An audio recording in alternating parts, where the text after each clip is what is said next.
해방광불하음경 하장세계 품제 오로다나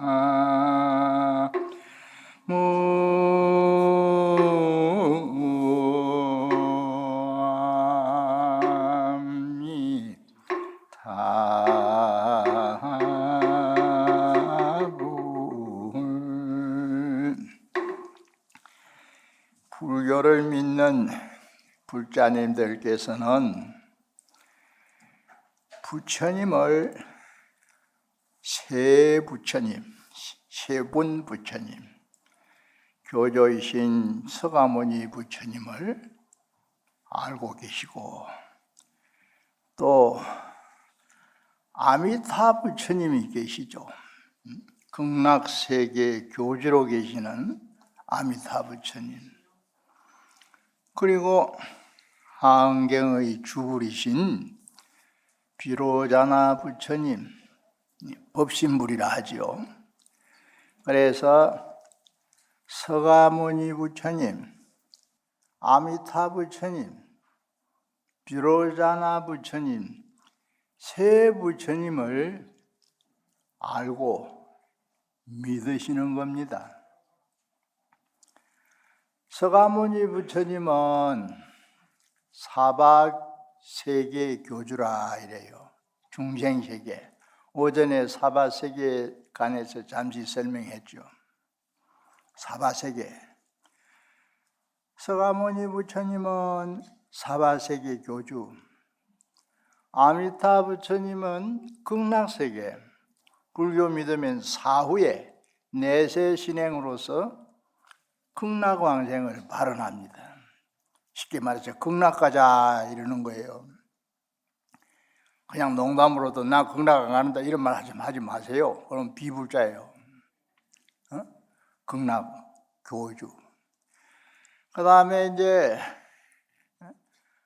비로자나 부처님을 비로교주라고도 하고요, 하장세계 교주라는 거예요. 그래서 세 부처님의 세계 이름이 각각 다릅니다. 서가모니 부처님 사바세계, 아미타 부처님 극락세계, 비로자나 부처님 하장세계, 연하장인데 연자를 생략해서 연하장. 세 부처님의 세 세계를 바로 이해하고 그 세계에 대해서도 알고 믿는 것입니다. 그런데 이제 참고적으로 말씀드리면은 하은경이나 법화경에서는 이 세 부처님이 한 부처님이에요. 서가모니 부처님이 아미타 부처님이고 아미타 부처님이 비로자나 부처님이에요. 이런 걸 일반적으로 쓰는 말이니 삼위일체라 이러는 겁니다. 또 종파에 따라서 달리 구분해 보는 경우도 있습니다만은 오전에 말씀드렸듯이 서가모니 부처님이 하신인데, 하신이라잖아요. 인간 부처님인데 성불을 하니까 비로자나 부처님으로 객이 바뀌었달까 이렇게 된 거예요. 동시에 이제 그 아미타 부처님은 보신불이라고도 하는데 동시에 보신불로, 그래서 세 부처님 세 세계가 이름은 다르지만은 근본 체성을 가지고 볼 때는 하나다 이렇게 말할 수 있습니다. 또 이제 하은경에서는 가장 중요한 역할을 하는 보살님이 오전에 말씀드린 보현보살, 그 다음에 이제 문수보살이 있어요. 문수보살, 문수보살, 보현보살이 비로자나 부처님을 좌우에서 모시는 heb시보살입니다. 그래서 하음 삼성이라고 이름을 별도로 부르면서 비로자나 부처님, 문수보살, 보현보살, 불교를 이해하고 실천하는 데는 이 두 부처님 역할이 가장 우선됩니다. 그리고 이제 일반적으로 민간 신앙에 널리 퍼져 있는 간세음보살, 말하자면은 자비를 상징하는 보살이죠. 그 다음에 이제 주로 돌아가신 고인 영가를 천도할 때 기도를 하죠. 이 지장보살. 그래서 문수, 보현, 간세음, 지장 네 보살을 사대보살이라 이러는 거예요. 그럼 이제 불교 믿으면은 세 부처님, 세 세계, 세 보살을 동시에 믿는 겁니다. 물론 종파에 따라서 각각 나누어 믿기도 하지만은 예불문에도 문수, 보현, 그 다음 간세음, 지장보살, 네 보살 이름이 나오죠. 그래서 이제 이 세 부처님, 세 세계, 네 보살님을 항상 마음속으로 생각하고 염불하고 기도하고, 간혹 이제 불자들이 이제 염불 수행을 하는 경우에 저도 그런 질문을 받아본 적이 있습니다. 간세음보살을 하는 게 좋습니까? 지장보살을 하는 게 좋습니까? 우열이 있는 거 아닙니다. 우열이 있는 게 아니에요. 자기 그 근기에 맞춰서, 자기 적성에 맞춰서 아무 부처님이나 아무 보살님이나 열심히 염불을 해서 그게 습관화되어 가지고 몸에 익혀지면 되는 거예요. 간세음보살을 부르시든지 지장보살을 부르시든지 상관없는 거예요. 그래서 이제 그런 점도 참고를 하여서 불교 신앙에 도움이 되도록 하셨으면 좋겠습니다. 보현보살이 다시 이제 비로자나 부처님의 하장세계에 대해서 설명을 합니다. 그때 보현보살이 다시 여러 대중들에게 고하여 말하였다. 불자들이여, 여러분, 이 하장세계에는 말씀드렸죠. 비로자나 부처님이 계시는 불국토 하장세계에는 비로자나 열애께서, 법신 비로자나 열애께서 왕석에 지난 예적에, 왕석이란 말이 자주 나오는데 이건 사실 언제라고 시간을 딱 정할 수 없는 그런 오래된 과거 시간을 뜻하는 말입니다. 지난 예적에. 우리도 예적에 하면은 어제도 엄격하게 말하면 예적이고 10년 전도 예적이고, 또는 나이가 많으신 분들 뭐 50년 연세가 넘으면 50년 전도 예적이잖아요. 그런데 하은경에서는 그런 예적이 아니에요. 과거생, 말하자면 다급다생으로 이어지는 중생의 생사윤회 속에서 아주 오랜 예적의 생을 뜻하는 말입니다. 지난 예적에 세계의 미진수겁을, 시간을 말하는 겁니다. 세계를 가는 먼지로 만들었을 때 땅덩어리를 흙이 결국 갈면은 먼지가 되잖아요. 그 먼지 수만큼 많은 겁, 시간의 최장 단위라 할 수 있는 겁을 보살행을 닦았는데, 비로자나 부처님이 과거에 보살행을 닦아서 하장 세계를 이루었다는 거예요. 장엄을 했다. 이렇게 결론을 지어 말합니다. 하나하나 급 가운데에, 미진수 급 가운데에 한 급 한 급마다 세 개의 미진수 부처님을 친근해서 직접 가까이 해서, 이 말이에요. 부처님을 가까이 하는 인연 중에 인연이에요. 이 세상 모든 걸 인연소치라고 설명하죠. 언젠가 이해하기 쉽게 사랑관계 인연이 생의 수로서 표현된다. 가령 길 가다가 모르는 사람이, 낯선 사람이죠, 옷깃을 한번 스치고 지나가는 인연을 전생에 500번 만난 적이 있어서 그렇다는 거예요. 500생 인연이라 그래요.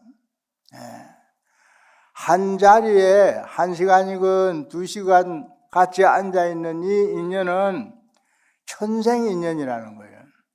그런 식으로 자꾸 생의 수가 올라갑니다. 결혼하는 인연을 5천생의 인연으로 봐요. 설화적인 얘기인데, 부부가 된 인연이 참 일생에 가장 소중한 인연이라 볼 수 있잖아요. 사람 남녀가 만나서 가정을 이루는 거니까. 이게 과거 5천생의 인연에 의해서 맺어진 인연이다, 이렇게 설명하는 경우가 있다, 이 말씀입니다. 설화예요. 그 다음에 결혼하면 아들 딸 낳잖아요. 그러면 부모와 자식 관계가 됩니다. 이때의 인연을 부부 인연보다 천생을 더 많게 잡아가지고 6천생 인연이라고 그래요. 6천생. 그런데 형제 자매 인연을 또 천생을 더 추가해요. 형제 자매 인연은 그게 7천생 인연이라 그래. 언니 따님들 경우에는 언니 동생 이렇게, 남자는 행 아우 이렇게 말하고, 그러니까 그 형제나 자매로 태어나는 인연이 생수가 더 많다, 이렇게 이제 봐왔다는 거예요. 그래서 이제 사랑관계, 이 세속 생활을 할 때 인간관계에 맺어지는 것을 이런 식으로 표현을 했어요. 근데 불교를 만나는 거, 불교 믿는 신도가 되면은 그게 불교 만난 것이다, 이렇게 말할 수도 있지 않겠습니까? 이 인연은 만생 이상이라는 거예요. 만생 이상. 만생 이상의 인연이 있어야 불교를 믿을 수 있다. 부처님 법을 만난다. 이제 이런 설화적인 얘기가 있는데, 이 비로자나 부처님이 옛날 수행할 때에 미진수급을 지나면서 매 급마다 부처님 처소에서 하나하나 부처님도 미진수예요. 하안경은 전부 미진수입니다. 우리가 맺고 있는 인연이 미진수예요. 미진수. 숫자로는 헤아릴 수 없이 많다는 그런 뜻입니다. 그래서 낱낱 부처님 처소, 미진수 부처님 이 처소에서 큰 원을 가지고, 대원을 가지고, 큰 원을 가지고 엄정한 바입니다. 엄정한 것입니다. 장엄해서 깨끗하게 꾸며놓은 것입니다. 하장세계는 비로자나 부처님이 꾸며놓은 세계다. 그러면 누구나 법신 입장에서 볼 때 자기 세계를 꾸밀 수 있는 거예요. 그런데 이제 이 하안경 하장세계, 이 하장세계를 달리 조금 더 보충해서 말하자면은, 하장세계가 내 마음 세계입니다. 내 마음 세계예요. 마음이 없으면은 세계도 없어요. 부처님도 없어요. 중생도 없어요. 마음에 의해서 뭐 장엄되었다 할까, 만들어졌다 할까, 나타나는 세계가 하장세계다. 그리고 이제 하장세계가 어떻게 되어 있는가 일종의 구조를 간략히 설명해요. 여러분, 이 하장세계에 세계해는 수미산 미진수 풍년이 지탱을 하고 있으니, 수미산은 개인전에 나오는 우주 구조설의 중심에 있는 산 이름입니다. 수미산, 수미세계 하는 세계를 수미라는 말로서 나타내기도 합니다. 하나의 그 기본 단위가 되죠. 산을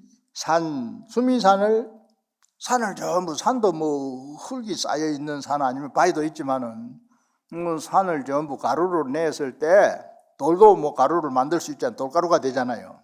세멘트가 그겁니다. 풍륜이란 바람바퀴라는 말인데 툭 트진 공간, 이 공간이잖아요. 허공. 공간이 하장세계를 지탱을 하고 있다. 바다해줘야 붙인 거는 하장세계가 많기 때문에. 그러니까 우주라는 게 지구도 우주의 무한한 공간 속에 있는 하나의 이성이잖아요. 밤하늘에 뭐 반짝반짝 빛나는 별들도 그렇죠. 그런데 아무리 뭐 과학적으로 연구를 하고 살펴 발견을 하려 해도 밤하늘에 보이는 별을 다 헤아릴 수 없죠. 별 자체가 무궁무진해요. 은하수 안에 별이 몇 개 있는지 아직도 모릅니다. 네. 그래서 이제 그런 얘기도 있습니다만은 이게 전부 풍륜, 제일 밑에 하장세계 제일 밑에 툭 트인 공기청이라 이렇게 이해해도 돼요. 바람이 결국 공기가 움직이는 이동이에요. 그것에 의해서 지탱되고 있다, 유지되고 있다 이게 말합니다. 그리고 그 맨 아래 풍륜도 층이 있어요. 그 가장 아래에 있는 풍륜은 이름이 평등균이 평등하게 머문다 할까? 주자가 머물 주자입니다. 그래서 이제 그 맨 아래에 있는 풍륜에 이제 지탱을 하면서 일체 보장염으로 일체 보염으로 아니 장자가 없으면 일체 보배 불꽃이 할할 타는 것처럼 장엄이 되어 있다. 야, 이거 참 묘해요. 하장세계의 구조를 이렇게 이제 설명해 나간다 이 말이에요. 이거 참 신비한 얘기라고 참 볼 수 있고 참 불가사의하다고 뭐 이렇게 말할 수도 있겠습니다. 그 청이 있고 그 위에 또 풍륜이 청청이 있다는 거예요. 가령 우리가 뭐 지상에서 공중으로 올라가면은 높이가 다르잖아요. 비행기 뜨는 높이가 다릅니다. 그렇듯이 풍륜이 층층이 있는데 그 풍륜에 뭐가 있느냐? 큰 연꽃이 있다는 거예요. 뒤에 이제 그 말이 나오는데 연꽃. 하장세계가 연꽃 위에 펼쳐져 있는 세계다 이런 뜻입니다. 연꽃 위에. 하장이 그래서 말씀드리자면은 연하장 줄임말이라 했죠. 그래서 그 연꽃 위에 막 온갖 보배가 있다는 거예요. 그래서 이 하은경에서는 이 세계는 전부 보배로 꾸며진 세계다 이렇게 말합니다. 보배로 꾸며진 세계. 왜 그렇게 말할까요? 본래 우리 중생의 마음은 본래는 깨끗하고 보배처럼 그렇게 무한한 가치를 가지고 있는 마음이라는 거예요. 마음이. 그런데 이 본래 마음이 중생이 지은 업에 의해서 오염되었다 할까. 그 오염되게 된 게 이제 번뇌라는 거예요. 번뇌가 자꾸 생겨가지고 본래의 그 청정한 마음이 청정한 모습을 보이지 않고 흐려져 있다는 겁니다. 마치 구름이 낀 하늘은 청명하지가 않잖아요. 또 구름 속에 해가 들어가 버리면은 햇빛이 가려져서 해가 안 보입니다. 그와 같은 상태가 되었다는 겁니다. 하여튼 이 하장세계가 연꽃위에 있다. 연꽃이 그 연꽃위에 또 올라가면은 또 강도 있고 말이야, 산도 있고 이렇게 설명이 돼 나와요. 산도 있고. 그리고 이제 그 연꽃위에 또 이제 국토가 전개돼요. 그래서 이제 뭐 여기 하장세계 품에서는 뭐 100개인가 세계가 쭉 있다고 이렇게 설명되는데 그 안에 또 사바세계라는 이름이 13번째인가 또 나와요. 이래서 말하자면 하장세계의 구조를 이렇게 층층이 설명하고 있는 그런 특징이 있다. 여기 나옵니다. 이 항수해에 그 풍륜 위에 항수해가 있어요. 연꽃이 핀 큰 연꽃이 있으니 연꽃 이름이 가지가지 강명의 꽃술로 향기를 피우는 깃대처럼 되어 있는 연꽃이다. 이름이 대연하니 큰 연꽃이 있으니 이름을 뭐라 하느냐? 가지가지 강명, 빛이란 말이죠. 예, 꽃을 내자. 거기서 향기, 깃대 상자를 붙이는. 그 속에 이제 다시 또 하장세계가 있는 거예요. 하장세계. 그러니까 이걸 이제 조금 달리 말하면 사람 마음을 말하자면 이 인간의 그 마음, 달리 말하면 정신공간이라 할 수 있죠. 하장세계는 사람의 마음, 정신공간을 물리적인 그런 어떤 측면으로, 물리적인 어떤 그런 행태로 설명했다. 하은경은 마음 설해 놓은 법문입니다. 불교 경전 전체가 마음 설명해 놓은 얘기입니다. 마음.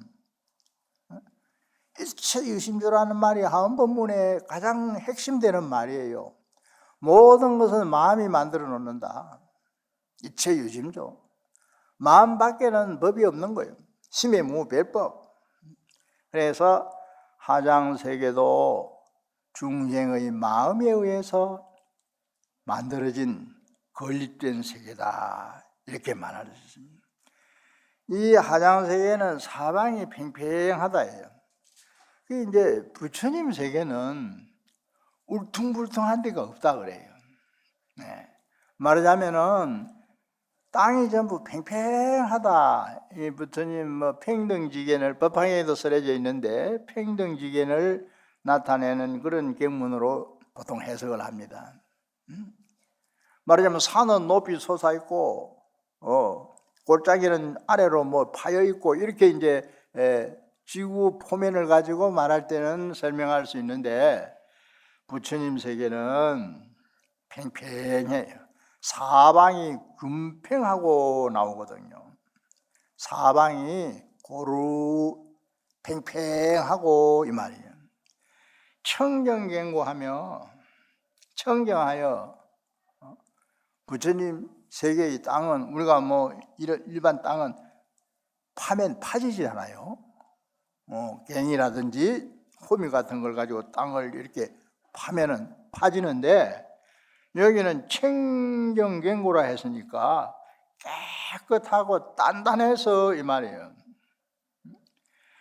그 산은 또 있어요. 산은 금강윤산이 두루 에워싸여 있고 땅 바다 지혜라 했는데 이 바다 해자가 바다인데 땅을 넓은 걸 막 바다에 비유해서 표현한 말로 이해해야 됩니다. 중수가 온갖 나무들이 각각 구역을 달리해가 있다. 후별되어 있느니라. 그러면서 이제 여기까지 설명하고 보현보살이 개성을 없습니다. 하응경은 산문 행태의 설명을 하고는 반드시 또 이제 운문 행태, 개성으로 이어져요. 법화경도 마찬가지고요.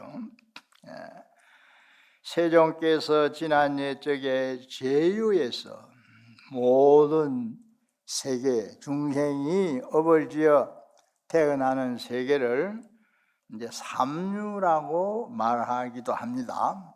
상계를 삼류라 해요. 욕계가 있고 욕계, 욕심 많은 세계예요. 중생은 일단 이 탐진치 삼독을 가지고 있잖아요. 그럼 이게 욕심이에요. 지는 이 썩내는 기고, 어리석음은 마음이 어두워져 사리를 옳게 판단 못하는 거.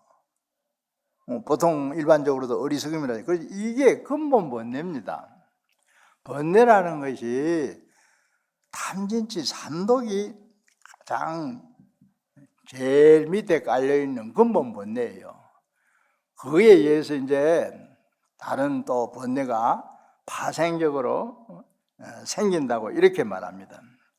부처님이 지난 옛적 모든 중생들 세계에서 제유에 이 유를 25유로 나누어 구체적으로 말하기도 합니다.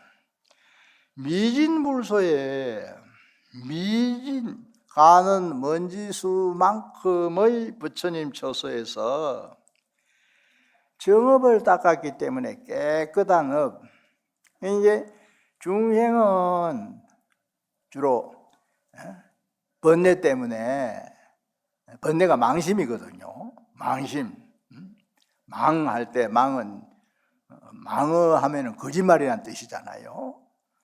그러니까 망심하면 거짓된 마음이래. 진심이 아니란 말이에요. 진심이 아니란 말이에요. 그래서 중생은 본의 아니게 번뇌 때문에 참 마음이 아닌, 진심이 아닌 마음을 쓰고 산다 이 말이에요. 진심이 아닌 마음. 그래서 건강여행 같은 데서는 진심이 아닌 마음을 망심이라 하거든요. 번뇌가 일어나는 마음. 번뇌가 일어나는 마음은 조복하라, 억눌러 버리라 이 말이에요. 못 일어나도록 하라 이 말이에요. 항복기심이잖아요. 항복기심. 수보리가 부처님에게 안옥따라 삼막 삼보리심을 바란 사람은 어떻게 참 해야 되느냐? 뭐 보살행을 닦는다든지 일상생활을 영위해 나갈 때 어떻게 해야 되느냐? 이제 운하주, 운하수 경문에는 이렇게 표현되는데 그걸 물어요. 그게 부처님이 사심을 설명하면서 일체 중생 모두를 태난서파를 의시해서 사생을 의시해가지고 9종류의 중생 종류가 있는데 태어나는 행태를 구분할 때 모든 중생에 대해서 내가 마음을 써라 이 말이요. 모든 중생을. 우리는 있는 다 있는 사람끼리만 관계를 맺고 그렇게 생활한다 할까 살아가지만은 실제 보살의 원력이 크면은 모든 중생은 뭐 인류 사람뿐만 아니라 생명체 전부를 포함시키는 거예요. 모든 중생을 소유 일체 중생지루 이래가지고 구루를 듭니다. 그 모든 중생을 상대하니까 관심을 가지니까 이 말이요. 그걸 강대심이라는 거예요. 강대심. 넓고 큰 마음이다. 그래가지고 이 중생들을 괴로움이 하나도 없는 무여열반이란 말이 나오는데 완전한 열반이다 이런 뜻이에요. 열반이라는 말은 괴롭지 않는 상태를 말합니다. 번뇌가 없어져 가지고 괴로움이 없어져 버린 상태. 무여열반에 들게 하라. 무여열반에 들게 하는 그걸 제1심이라 가장 어떤가는 마음. 이 마음보다 더 높다 할까? 높은 면으로 말할 때 높은 마음이 없는 거예요. 일체 중생을 무여열반에 들도록 하라. 광대심, 제1심. 그 다음에 일체 중생을 열반에 들게 하였지만은 열반에 들도록 이거는 내가 원력을 가지고 뭘 결과를 이루었지만은 성공시켰지만은 중생을 제도하는 얘기니까 중생을 제도하였지만은 뒤에 얘기는 제도했다는 생각을 하지 마라. 제도했다는 생각을. 그걸 항심이라 해요. 항심. 마음이 처음 하기 전이나 하고 난 뒤나 마음이 똑같아야 돼. 했다는 생각을 일으키면은 마음이 뭐랄까 했다는 생각을 함으로써 건강에서는 이런 걸 상이라는 거예요.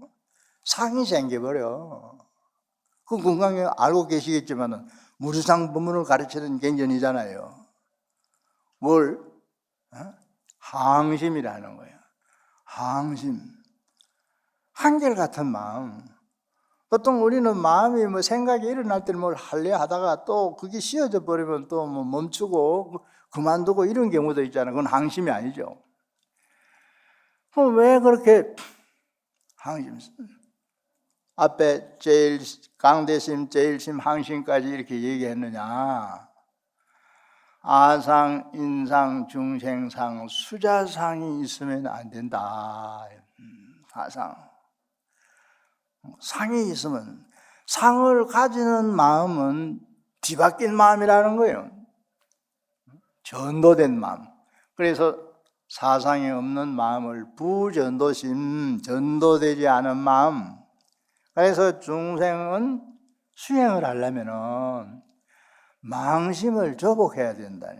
일어나지 않도록 억눌러 버려야 된다는 거예요. 그래서 금강경은 번뇌가 일어나는 망심을 조복하라 이렇게 가르쳐요.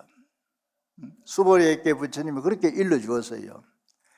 그런데 이제 한경에서는 달리 말하고 있습니다. 뭐라 정행품에 가면은 나오는 내용인데 뭐라고 말하느냐?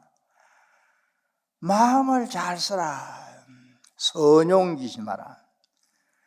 금강경에는 그 마음을 항복하라 했고 한경에는 그 마음을 선용, 잘 쓴다. 착할 쓴자, 쓸용자, 선용, 마음을 잘 써라. 이건 마음 잘 쓰란 말은 우리 흔히 하는 말이죠. 이 한경에서 쓰라는 마음은 진심이에요. 진심을 쓰고 살아라 이 말이에요. 번뇌가 없는 순수한 마음을 쓰고 살아라 이 말이에요. 금강경에서는 번뇌가 일어난 상태의 마음은 억눌러 버리라. 번뇌에서 해방되라는 얘기예요. 번뇌가 근심, 걱정, 불안, 공포, 초조 이런 게 전부 번뇌예요. 그 번뇌는 뭐냐? 어두운 거예요. 구름이 띄면 날씨가 흐려지지 않아요. 어두운 거예요.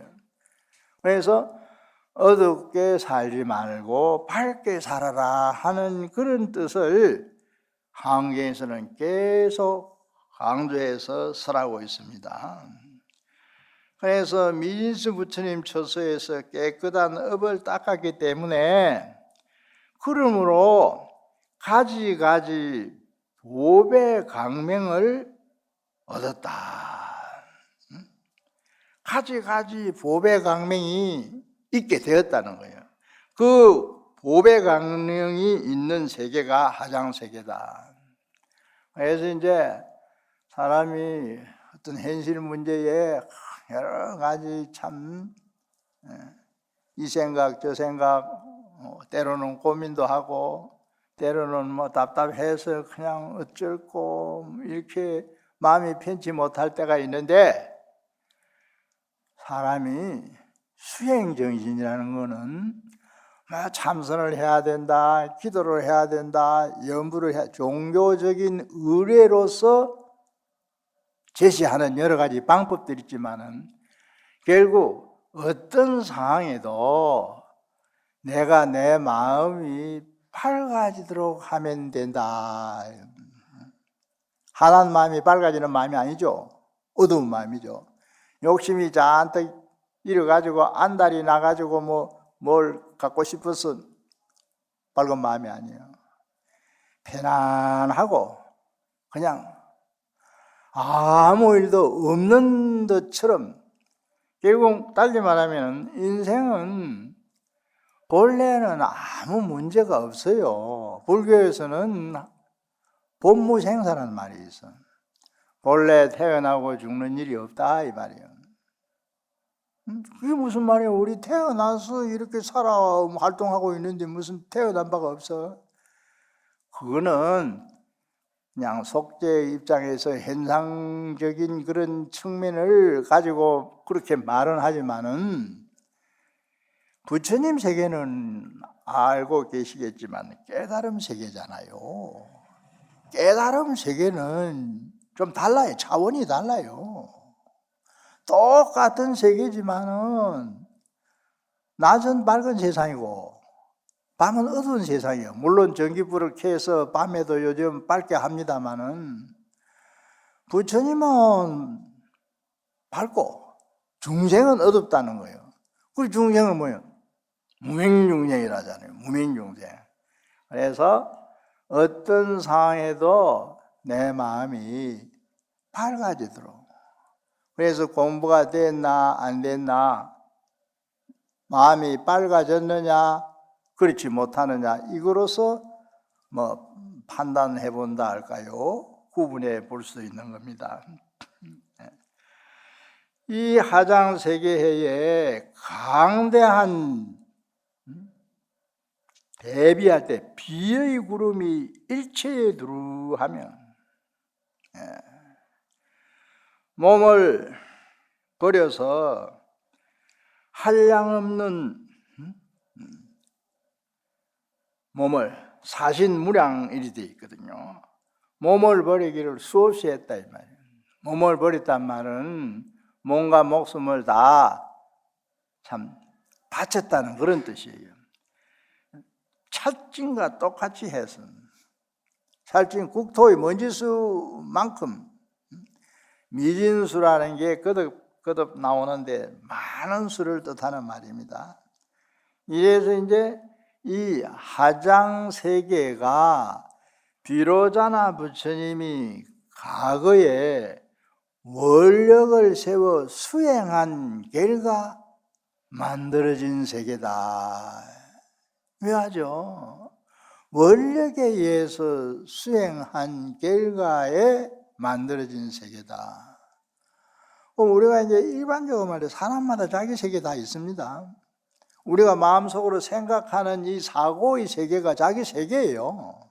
이 사람은 이렇게 생각하고 저 사람은 저렇게 생각하고, 이른바 사고방식이 사람마다 다르잖아요. 그게 자기 세계예요. 그런데 그 세계, 이제 정신세계라 앞서 말씀드렸습니다마는 세계, 그 세계가 밝아야 된다 이거예요. 밝아. 중생은 불각이니까 무명 따라 온갖 업을 짓는 그런 경향을 나타내 보이지만은 부처님 세계를 행해서 항상 밝음. 해바라기라는 그 식물 꽃이 있죠. 왜 해바라기를 하느냐 알고 계시겠지만은, 꽃이 피면 그 꽃이 해를 바라보고 있어요. 그 처음에는 해바라기가 전부 해를 바라보고 있더라고요. 근데 조금 가니까 날에 갑자기 구름이 끼어요. 구름이 끼니까 해가 안 보이잖아요. 구름 속에 들어가가지고 해바라기가 전부 지맛대로 꽃 돌려버려요. 야, 이 해바라기도 구름 끼니까 지맛대로구나. 중생도 부처님을 안 바라보면 지맛대로 돼버리는 거야. 부처님을 바라보면 그 뭔가 해바라기가 해를 바라보듯이 딱 뭐 질서를 지킨다 할까 뭔가 유지되는데 그래서 불자는 부처님을 행해서 살아야 돼. 부처님을 행하는 건 해는 밝은 거잖아요. 해바라기 비유를 들어 말씀드립니다만 해는 밝은 거예요. 밝은 마음, 부처님을 불일이라 합니다. 불일, 부처의 해다 이 말이에요. 그래서 항상 부처님을 후전 일이건 좋은 일이건 부처님을 행하는 마음을 가지고 있으면은 언젠가는 좋은 공덕이 성취돼요. 불교는 믿는 대로 결과가 와요. 그러니까 이제 사람이 순간적인 어떤 그런 뜻에 좀 원하던 대로 되지 않는다고 실망하거나 절망할 필요는 없습니다. 좋은 일을 해놓은 거는요 없어지지 않아요. 기도도 좋은 일이거든요. 뭐 남을 자식을 위해서 하는 것도 다 좋은 일. 선업을 지어 놓은 거는 그 가보가 때가 되면 반드시 악업도 마찬가지고 인과응보의 얘기 아닙니까? 그래요. 항상 밝은 쪽으로 생각하고 사는 게 부처님 가르칩니다. 밝은 마음을 쓰고 살아라. 선용기신 그 마음을 잘 쓰라는 것이 결국 진실한 마음을 쓰라는 말이 밝은 마음이 되어서 살아가도록 하십시오 이 말입니다. 오늘 본문도 그만 지금 이로써 마치도록 하겠습니다.